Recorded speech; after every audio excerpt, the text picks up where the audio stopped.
Hey folks, today's show once again is brought to you by the good folks at Fanly, the best sports app that helps you keep track of all your teams in one place. You get highlights, you get news alerts. It's really cool. You get tweets. Make you a smarter fan. You get Fanly for free for Apple and Android. You'll be amazed that you put up with other sports apps all these years. Fanly just has a great range of better information, plus this is the key point. Its design is so much cleaner and better than most sports apps. That's Fanly, Fanly. Get it for free. Get smarter. Hey, let's get to the show.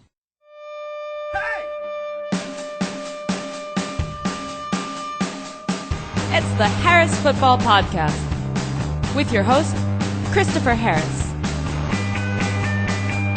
All right. Hey, here we go. It's Flag Day. Flag Day Part 1. The lawnmowers are quiet. Man, this is going to be a good show. I am Chris Harris. This is the Harris Football Podcast. Thank you very much for listening. Could not do it without you. If you're looking for a way to keep the little podcast that could going, you could subscribe to the podcast. That is probably the number one thing you can do. Subscribers are the lifeblood of keeping us going. So if you enjoy the show, please take a minute right now, click on over to your podcast app, and hit subscribe. Thank you very much. You can follow us on Twitter at Harris Football, and please do. And you can email us, heyharris@harrisfootball.com. As I've said, we get so many emails that are like, here's my scoring system. What do you think of Julius Thomas or Joseph Randle? And while I respect those questions, there's just no way we're going to be able to answer all of those emails. I'll tell you, just from a practical perspective, you're more likely to get answers asking stuff like that about rosters and draft strategy, stuff like that on Twitter. But, you know, even then, there are hundreds, and I do the best I can. Of course, I can promise that the snarky, meme-related emails you send almost certainly will get forwarded to me by our glorious technical staff and wind up on the show. Anyway, all your feedback is appreciated, all of your interest and your support, mostly your support. You guys and gals have all been absolutely incredible, and I do not take it for granted. Thank you. Let's get to this old show. It's going to be a good one. Today's kickoff. Yes. It's part 1 of the Flag Players Special, something I've been doing, I don't know, actually, for how long? Something like 6 or 7 years, planning my flag and saying, these 10 players, I think they're good value for where you can get them. I think they're strong talents, decent situations. If you wind up with some of these guys on your team, rock on. I think you'll do all right for yourself. That's a long title, so I just call it Flag Players. I'll count down the first 5 on that list today. We will have injury news, including the big one of yesterday. Of course, we'll have a mailbag and a voicemail. And then Craig Clark, our daily fantasy sports expert, will come by. We thought it would be smart to kind of have an introduction to DFS for the less experienced players. I hope this is a year where folks are going to play more DFS. It's a lot of fun. So Craig and I will have a conversation about how you sit down and begin to start thinking about constructing your DFS roster every week. Now, as I mentioned off the top of the show, today's show is being brought to you by Fanly.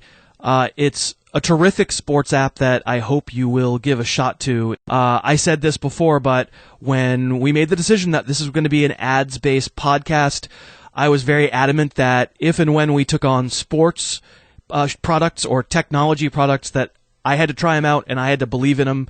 And you can trust me that Fanly is terrific. Personally, I was basically done with sports apps. They don't work all that well, at least the big guys. They are clunky as anything. They take a million years to load. The design is stinky. The ads are totally intrusive. And it took, honestly, Fanly being interested in investing in this podcast as advertisers for me to give them a try because I was so suspicious. And I have been using it, and it's really, really good. And I hope you'll give it a try. It's a free download. I use the iPhone version, but there's an Android version as well. It's Fanly. It helps the podcast, but more importantly, it helps you, and thanks to Fanly. Injury news. And of course, the big injury to which I referred earlier, It's Kelvin Benjamin. It's a crusher. Tore an ACL and a non-contact injury in practice. Obviously, he's out for the year. He's off the board, and you can see my updated ranks at harrisfootball.com. And now we have to try and read the tea leaves. How will the Panthers react? Well, the candidates for more targets are rookie Devin Funchess, Jericho Cotchery, Corey Brown, who last year was known as Philly Brown, but this year he's changed that to Corey, apparently. I guess you could say Ted Ginn, maybe a total outside shot on Jarrett Boykin, who was cast off from the Packers. For sure, you can imagine Carolina trying to bring in a free agent, but there isn't anyone of great note on the market. Reggie Wayne? Sure, Reggie Wayne, like 5 years ago, would be great. Wes Welker? Ditto. Donnie Avery? Robert Meacham? I guess. The only player with any real promise of upside that I just mentioned is probably Funchess. And he's the dude that was a highly suspect prospect that some people thought was actually a tight end in this year's draft. He's the bright and shiny object we now have to attach our hopes to. Cotchery is 33. He's a possession guy, not a lot of speed or great size. Brown does have deep speed, but he's a little dude and really isn't much of an athlete with the ball in his hands.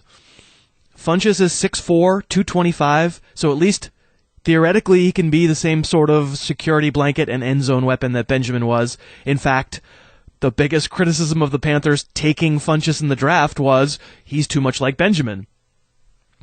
Of course, it takes a pretty big leap of faith to say the Panthers are going to strike gold with a totally unpolished collegiate receiver with big-time hands questions as the focal point of their passing offense 2 years in a row.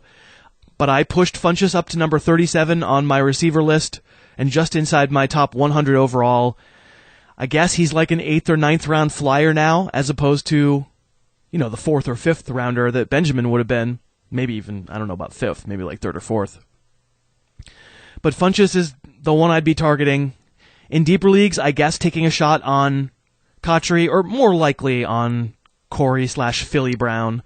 There's a chance that he could be a speed threat on the outside and make a few big plays. It's not a terrible idea. We just really do not know how this is going to work out for the receivers there.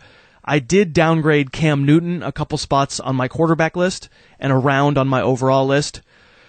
Having a highly suspect receiving core isn't the total end of the world for Cam, because let's face it, we're not investing in Newton solely because of his arm. His fantasy stock highly tied to getting back to 600 or 700 yards rushing, 8 touchdowns, and he can do that no matter who his receivers are. But yeah, of course, there's a real difference between 3,000 and 4,000 yards passing. I'd rather have 24 passing touchdowns than 14 passing touchdowns. As I say, I do think he deserves to be lowered a bit, though I don't think he's changed tiers among quarterbacks. Greg Olsen, Jonathan Stewart, I didn't move them. I get that Olsen could now see more targets, but you know how the crutch argument goes. That could also mean more defensive attention. I already have him at number 5 among tight ends. That's probably high enough. And Stewart, I think you've gotten the impression that I like him a lot. He almost made the flag list, actually. But let's face it, an excuse to give more work to a player we already have big-time injury concerns about. It's not necessarily the most awesome news in the world. Okay, without further ado, let's talk flags. Now, you may remember from the written piece that I used to do on ESPN.com that I would put them in alphabetical order and then assign a certain number of flags out of 5 to them. In a podcast that seemed a little less appropriate, seemed awfully visual, and so I actually have gone 10 through 1.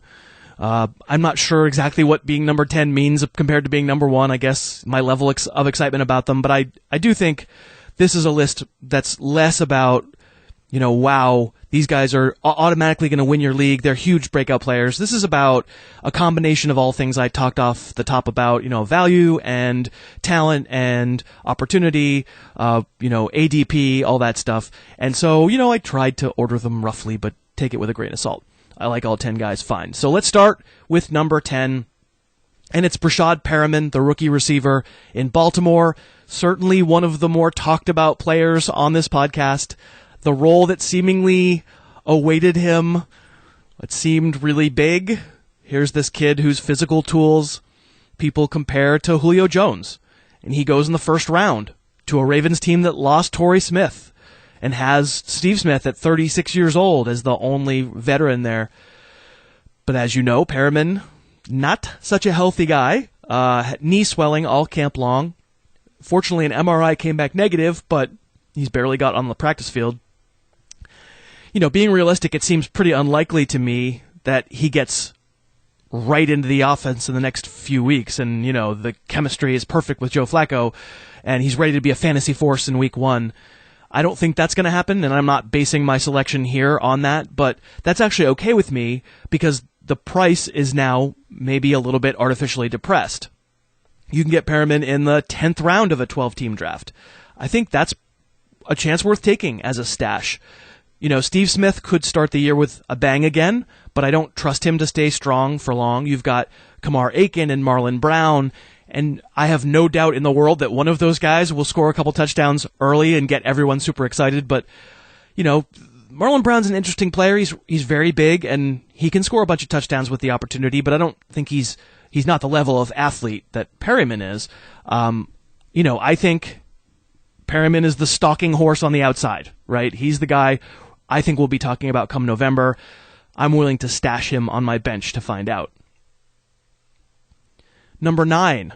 Well, I traditionally put one quarterback on the flag list, and this year it's Ryan Tannehill. Not so much because I think you should reach and make sure you get Tannehill, but because I think he's probably not getting quite enough credit as belonging to the third tier of quarterbacks. If I say Rodgers and Luck, that's the first tier, and then, I think your second tier can maybe vary, but I'll say, Peyton Manning, Russell Wilson, I guess Ben Roethlisberger. And then there's a pretty big group after that I'm sort of agnostic about. I don't really care which one I get if I'm in a league that starts only one quarterback. You got Ryan, Breeze, Romo, Brady, still Cam Newton. And I think Tannehill is solidly in that group as well. And actually, Stafford and Rivers might be too. It's a pretty big group, and I kind of don't care which one I get, as long as it's later, and I'm taking a bunch of lottery tickets, in the place when other teams are taking quarterbacks.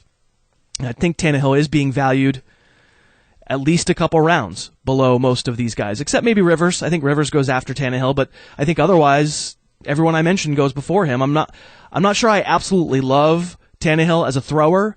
He's in a very good system to be efficient, put up nice completion percentage type numbers, but it's pretty dink and dunk. And as I've said many, many times, when Tannehill has to make a deep throw, he struggles. He struggles with his accuracy. What gets left out, I think, when people are evaluating him, though, is his running. Remember, the Dolphins are Eagles South. Bill Lazor as coordinator. And Tannehill has, some weeks, a pretty nice cushion with the read option. He's going to keep it and run sometimes. Last year he had 5 straight games at one point with at least 35 yards rushing. If I'm waiting on quarterback and I wind up with Tannehill, I'm just fine with it. Number 8, Jimmy Graham. I know, right? Jimmy Graham? The funny thing is that for once, I kind of think a top tight end is actually being valued fairly. Never happens. I never think that. I have Graham as my number 29 overall player in a standard league and number 25 in a PPR. Believe it or not, that's actually on average about where he's being drafted. And that's kind of amazing because I'm so used to being several rounds behind on every, potentially elite tight end. I think it's probably a sign that the market is a little depressed when it comes to Graham. They're worrying about his move to Seattle, the run heaviness of the offense, asking Jimmy Graham to block more, losing Max Unger at center, all that stuff. All I know is when he's healthy, Graham really is legitimately awesome. And if I'm getting him in the 3rd round, I think that price bakes in the risk of injury, which, admittedly with Graham, is probably above average.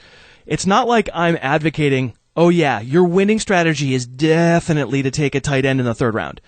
As I said yesterday, I don't think of drafting that way. I don't think in terms of positions. I think in terms of players. If Jimmy Graham is the highest rated guy left on my board when I pick, I'm taking him. And then I'm, figuring out all the positional stuff after that. Remember, Graham was a consensus first-round pick in most fantasy circles last year. Not my circles, but most circles. So I do think that if he's the top-rated guy on my board in the third round, this feels like a little bit of a discount. Number 7 on the flag player list is David Cobb, the running back rookie from Tennessee. Clearly a leap of faith that my pre-NFL draft evaluation on Cobb was correct. He broke a finger in training camp, reportedly has had some trouble learning pass protection, but I'm going to stand by that evaluation that I did of him back in February, that I think he's a pretty good comparable for Jeremy Hill. Neither guy is what you'd call quick, but they're both big, they're thumpers, and they have really good acceleration and that ability to make an initial cut that sets the defense on its heels. It's the difference between players like Jeremy Hill and Chris Ivory, who, doesn't generally make a hard cut. He's kind of just veering towards the line. He gets what he gets. He runs over guys. A little bit different with Jeremy Hill. And I hope and think that David Cobb may be that kind of prospect as well. Of course, Hill, I've seen it. He'll do it. I've seen him do it in the NFL with my own eyes. And I also know that he runs behind a really good offensive line. With Cobb, I haven't seen it. He's a rookie, so, it's a leap of faith there. Plus, talk about a leap of faith. The Titans are still kind of a mess on their line. So I'm not saying that Cobb wins the job outright week 1. Given the way the Titans handle their running backs, that seems pretty unlikely. And Bishop Sankey's career isn't over just because he let some fantasy owners down in his rookie season. But as I said way back in February, Cobb fits the profile of the kind of talent I'm interested in. He can be decisive when he wants to. If he's trying to break everything outside, he's no good, but I hope they kind of beat that out of him. And in training camp, he gets decisive and doesn't dance looking for big plays. I think he's got the capacity to be a starting running back in the NFL, and he's got the size to be a touchdown maker. And if I can pick him up in the 9th round, I'm interested. And number 6 on the flag list for 2015 is Deshaun Jackson, the wide receiver in Washington. I don't know if I've picked him before, but it feels like he could be an annual visitor to the old flag list. There's just a segment of the fantasy football world that will never value what Jackson brings to the table. He's close to the ultimate in truth in advertising. He's going to give you 6 games of over 100 yards receiving and a touchdown, and 6 games of 2 catches for 17 yards. No question, depending on your fantasy team's makeup, if you need a guy who's really consistent week to week, Jackson isn't the guy. He can be frustrating. And if you're going to take Jackson, I think you need to make sure you assemble a team around him that makes sense with him on the squad. I think often winning in fantasy is all about upside, and Jackson gives you game-winning upside. You don't know when the huge games are coming, and I understand that, and he has to stay among the ranks of number 2 wideouts because of that. But if I construct my team to have a lot of steady players around Jackson, let's say I take Jordy Nelson to be my number 1. I've got one of the better running backs at the top of my roster, and I make sure to get someone like Frank Gore as my number 2 running back. Not spectacular, but probably going to give me something every week. Well, then Jackson, who, I should mention, suffered a separated shoulder in camp, but is expected to be okay for the season. In a case where you've got a lot of steady guys, Jackson's a really good fit for that extra oomph that's going to win you some weeks. Setting him up with other boom or bust guys, put him with T.Y. Hilton, that's not a good idea. I have a feeling that Latavius Murray, a really great specimen, and who might break some big plays, but might have some down weeks too.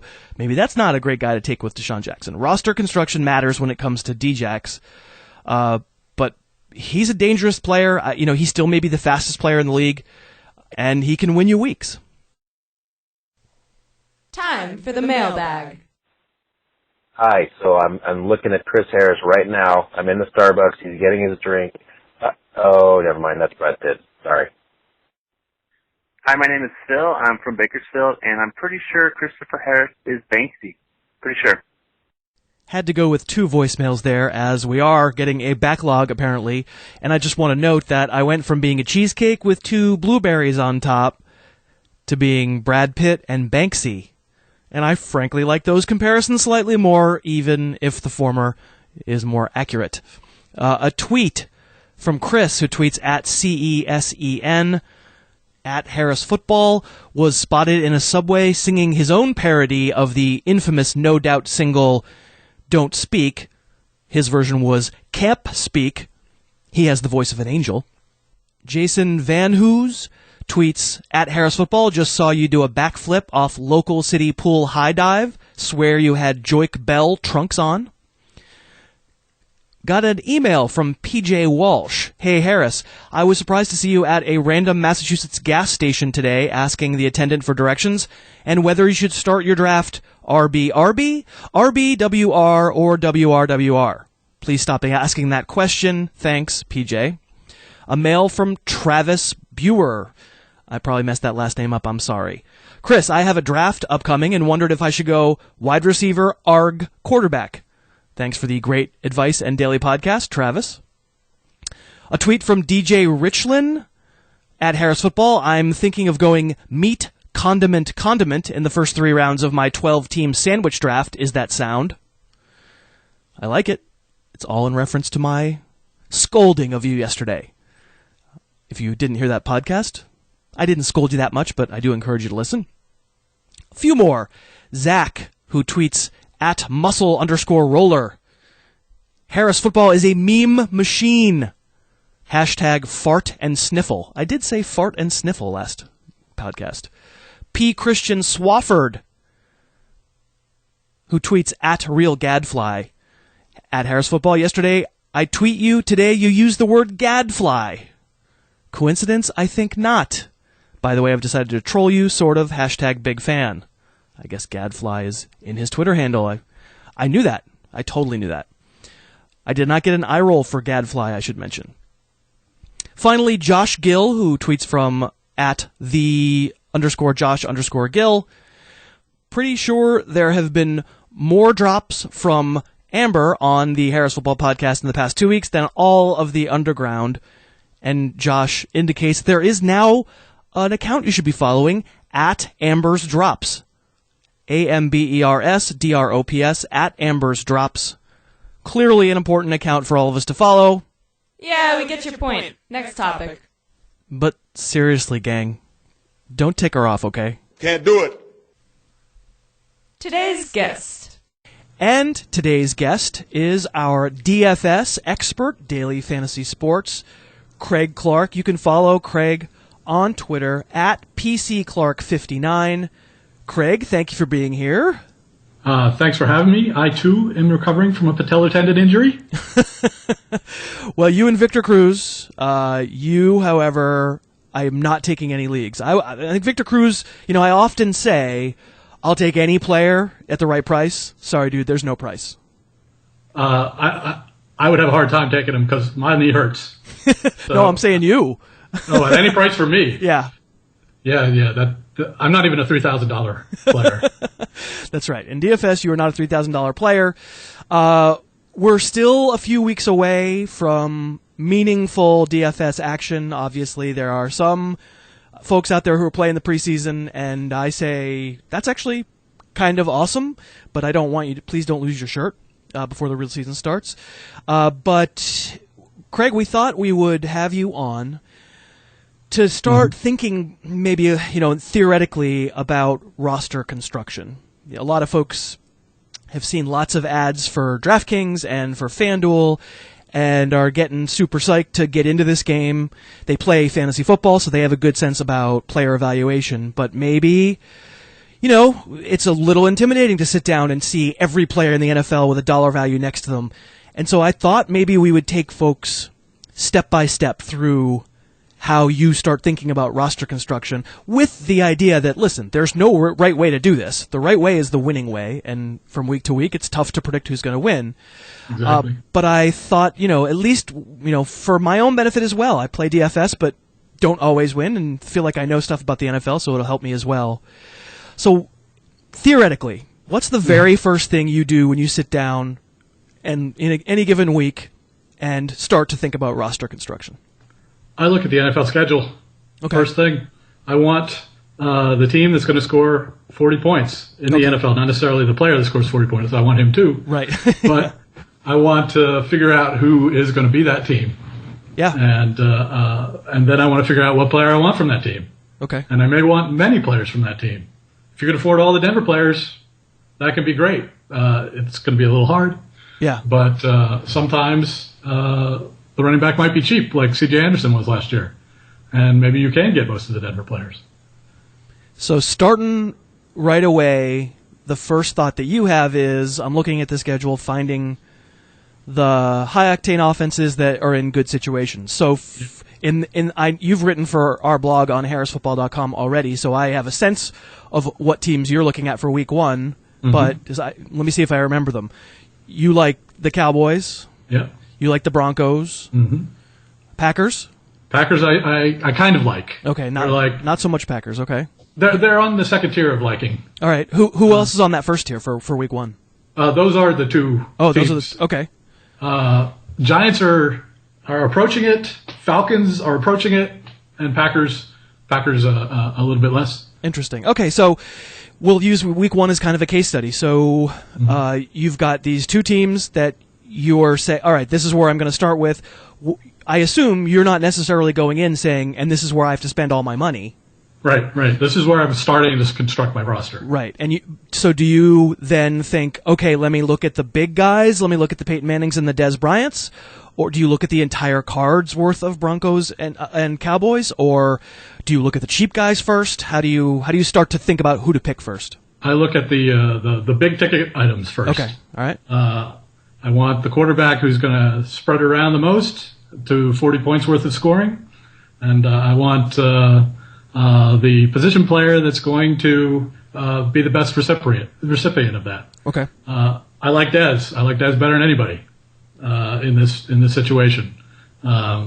He's done great against the Giants in the past year, at least. Last two games, he was over 20 points in both games against the Giants. He's mad. He looks like he's angry. He's mad the way last year ended. He's mad with his contract. He's mad with people he's practicing against. And I think he wants to do well. So I'm going with him. I'm putting him in my very first pick. So when we reconvene in a few weeks in advance of week one, and I start to ask you specifically what players you're picking for week one, doesn't matter if it's DraftKings, doesn't matter if it's FanDuel, Dez is going to be on an awful lot of your teams. Yeah, as long as nothing changes. Right. Well, he's been hurt a little. He's been a little nicked up, but we assume that's going to go away. Yeah. Yeah. Okay, and so first thing now we've got, how many studs do you want off of those? How many studs do you want to try to fit on the roster before you start diversifying down to tier 2 and other tiers? Well, you have to decide pretty much whether you're going between 2 or 3 studs. Okay. Especially on DraftKings. Two studs means you can spread your rest of your money out pretty evenly around the rest of your players and get a pretty good player at each slot after two studs. But you go to 3 studs, you're really having to make some compromises later on. And that's the stars and scrubs theory that we hear for auctions. Yeah. It's the same thing, right? It's a certain fixed amount of price that you can afford, and so do you tend to find yourself going in the stars and scrubs direction or in the more balanced direction? Scrubs are really tough in DFS. When you get down to if you're really, really squeezing to the last dollar on your last guy, your odds of him hitting are really poor. Right. Dante Moncrief, he's a cheap player. He had 2 very good weeks last year, so that's a 1 out of 8. He's in sort of a worse situation this year. At least I think so, and I think his odds of hitting are less than 1 out of 8. So if you're going with him, you're really putting all your eggs in that last guy, because one thing that is absolutely true is you need 20 points from every player. If you want to be have a chance at the million. You don't necessarily need 20 points, but you need to average 20 points, and that's a bare minimum. Right. So you need to look at every player and say, can he get me 20 points? So we're talking, you're talking about roster construction for GPP, the general prize pool. Mm-hmm. Less so for 50-50. Right, less so. So if I was going to enter a 50-50, which, let's face it, a little more my speed, I'm kind of old and conservative.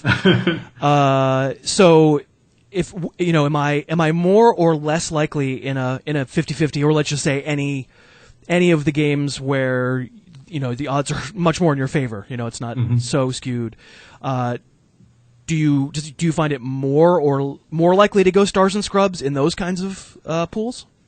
I think you could do okay that way, as long as your scrubs have some consistency to them. You want to get some points from them. You don't want an all or nothing scrub like Michael Floyd. Okay, he's benefit, not a scrub though. Right, there's a benefit to having the 3 studs though. If I can convince myself that those studs are going to get me 25 points apiece, can't I take the chance on Dante Moncrief? I would pick somebody other than him. Okay.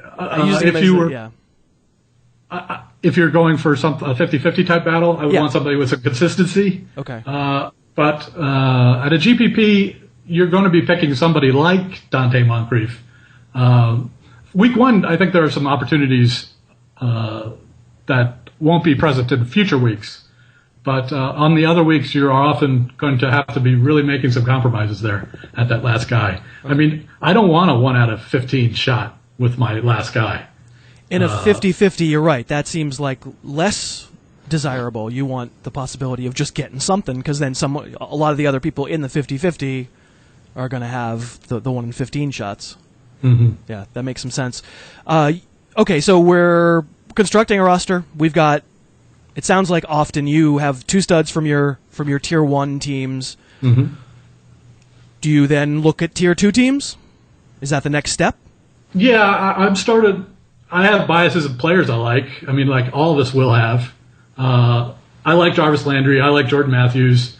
I like whoever ends up being the Philadelphia number 1 receiver. I generally like them, and I'm checking out their prices, and I'm fitting them into my card, just as a placeholder even.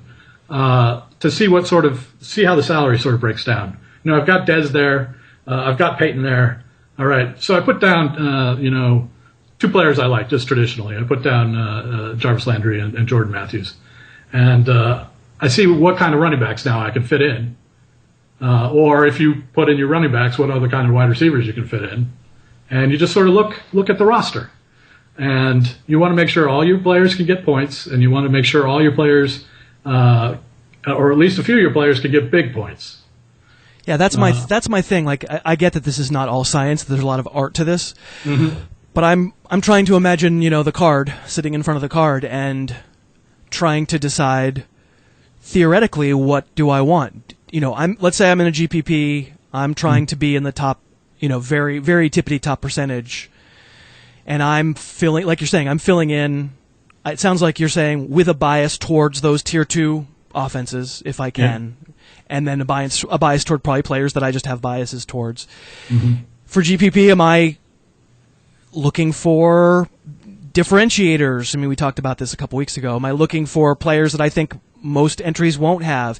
Am I looking for boom or bust? Am I looking for a combination thereof?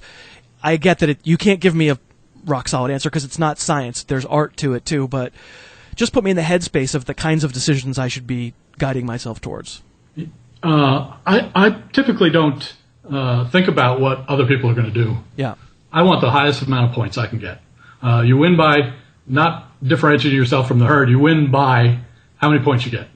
And it's much better to split a winning ticket than it is, to win $25 and be unique. Right. So, my feeling is that I'm up against the person who, accidentally took Riley Cooper that week for $3,000, and Riley Cooper goes bananas. Right. He lucked out. Yeah. I mean, and often he may have had to. He had to take a $3,000 player, and he backed into him. I mean, that wasn't skill there. Right. But should I be trying to do that? Or you're saying no? You're saying the odds-on play, even when you're trying to win the million, is don't try to squeeze in 1 or 2 guys who are, like you said, 1 in 10 chances to blow up. Yeah, and some of them are a lot worse. Yeah, Riley Cooper. Riley Cooper. But like last year, week 1, Alan Hearns blew up, right? Right. Nobody had him. Right. And if you're trying to go through the list of the 550 players on FanDuel that are of that kind of price, and you're going to get the one right? Right. I mean, how hard is that? Somebody might, but if you go hunting for it, the point is, you know, it's unlikely that you're going to nail it just through sheer odds. Your odds are better in constructing a little bit more of a balanced roster, is what you're saying. Yeah, you want to go for points. You just want to build something that you think has a reasonable chance for points. Right. All right. So then, you know, let's say now we've got our anchors, we got our tent poles, like, you know, the Dez and Peyton entries are going to be probably on a lot of our cards if we're doing multiple entries. Yeah. And then now you've already filled in some of your mid-range guys on some of those tier 2 offenses who are you know, fine prices. And now we're looking for non-Riley Cooper cheap players. We're looking for players who we can fit in under the cap. So how would you quantify what makes a good cheap player in DFS? Well, things that depress players' salaries in DFS is they're not consistent. Right. They have variation. Think Roethlisberger last year had some fantastic games, some not so fantastic games. So for the whole year, he was a mid-price guy. He's not going to be mid-price to start this year, or for week 2 anyway, when he's available.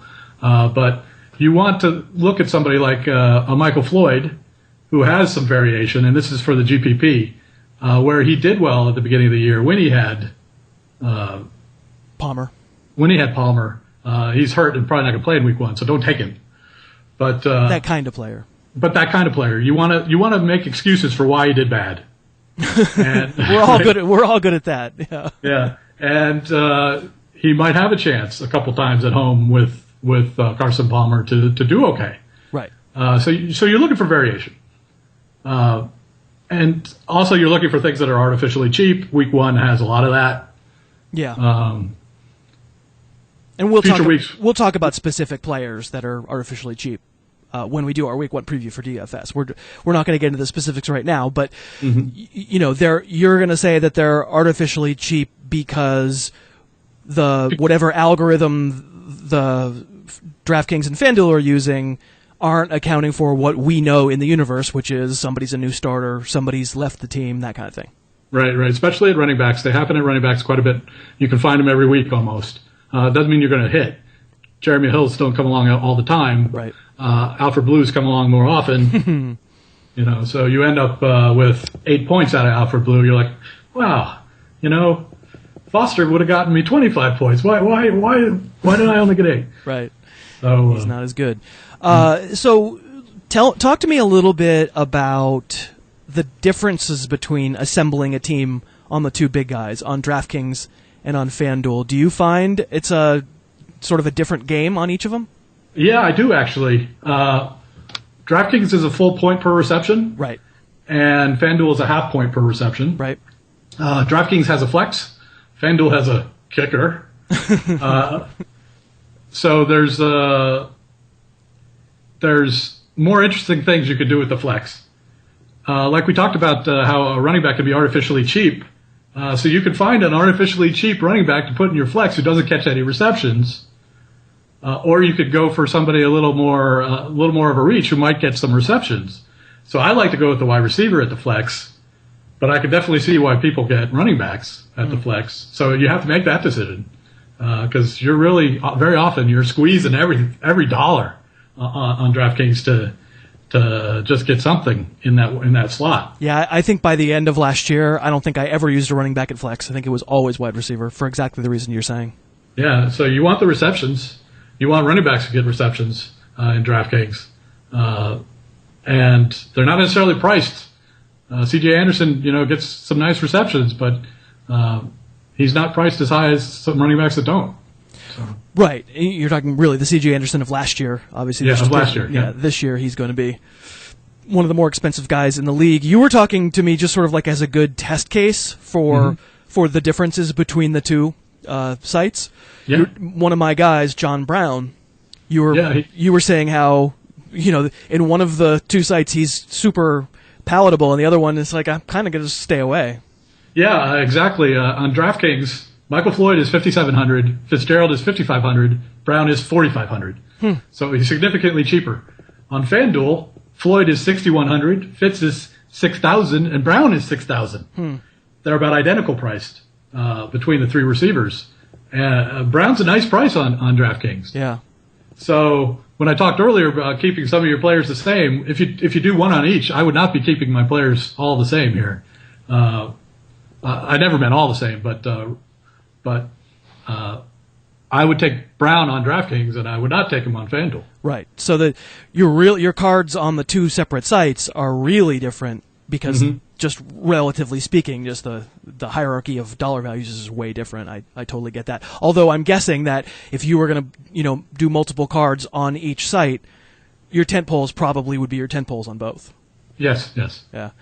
Well, it's interesting. It's good. And as I said, we're going to have Craig back. This is we're whetting our appetite for some DFS talk. We're going to have picks every single week once the regular season gets going, and Craig will be extremely responsive on Twitter. Is that what I should say? Extremely? I believe that's the contract. Okay. I'll have to work on my extremely. At PCClark59, if you have DFS questions, you should hit Craig up. And Craig, thanks for being here and giving me some insight into how you put together rosters. I can't wait to finally talk about who we're going to actually have as our tent poles for week 1. Des.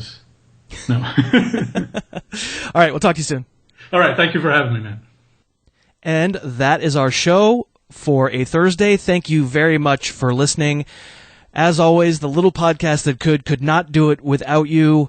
I encourage you to subscribe. I encourage you to tweet to us at Harris Football.